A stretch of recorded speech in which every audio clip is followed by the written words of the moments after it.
بسم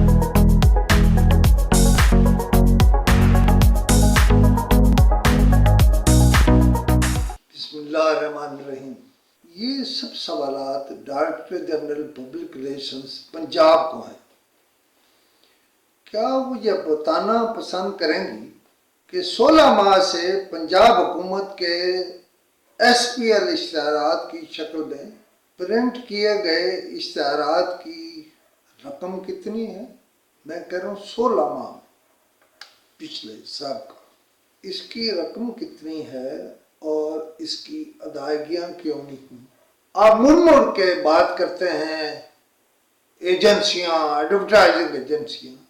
تو کیا 16 ماہ کم عرصہ ہے کہ ہمیں یعنی اخبارات کو ادائیگیاں نہیں ہوئی؟ میرا دوسرا سوال یہ ہے کہ کیا ڈی جی پی آر یہ بتانا پسند کریں گی کہ پوری حکومت پنجاب کی بلنگ کرنے والا صرف ایک ملازم ہے جس کے ذمہ پرنٹ اور الیکٹرانک میڈیا کے تمام اشتہارات جو ہیں ان کی بلنگ کرنا؟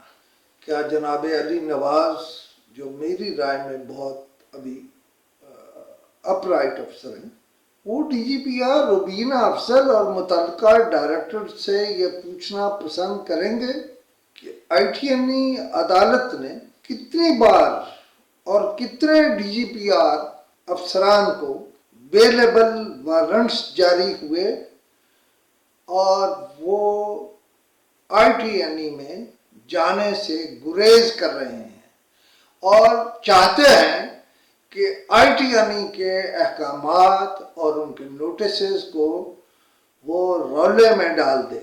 یہ میں نے جان بوجھ کے کچھ اور الفاظ استعمال کیے ہیں لیکن بالآخر میں نے کھول دوں گا. کیا روبینہ افضل اور آفتاب زیدی، یہ آفتاب زیدی جو ہیں یہ فنانس ڈائریکٹر بنے ہوئے ہیں، یہ بتانا پسند کریں گے کہ ایس پی ایل کی مد میں جو رقم ڈی جی پی آر کے پاس موجود ہے وہ رقم 1585 کی بنیاد کے پر ادا کیوں نہیں کی جا رہی؟ یہ بات جناب چیف منسٹر بھی پوچھیں. اصل میں یہ سارے وہ ہیں جو ایجنسیوں سے، ایڈورٹائزنگ ایجنسیوں سے ملے ہوئے ہیں اور چاہتے ہیں وہ ادائیگی نہ ہو، اور جو ادائیگیاں ایجنسیاں رکھ گی اس میں ان کا بھی حصہ ہوگا. میں بولوں گا اس پر بھی، بہت ہی زیادہ باتیں ہیں. اور نقوی صاحب یعنی جناب محسن نقوی صاحب ذرا اس پر بھی توجہ کریں اور فہرست شائع کر دیں کہ وہ کون سے اخبارات ہیں جو ڈمی ہیں مگر ان کے رول پر ہیں.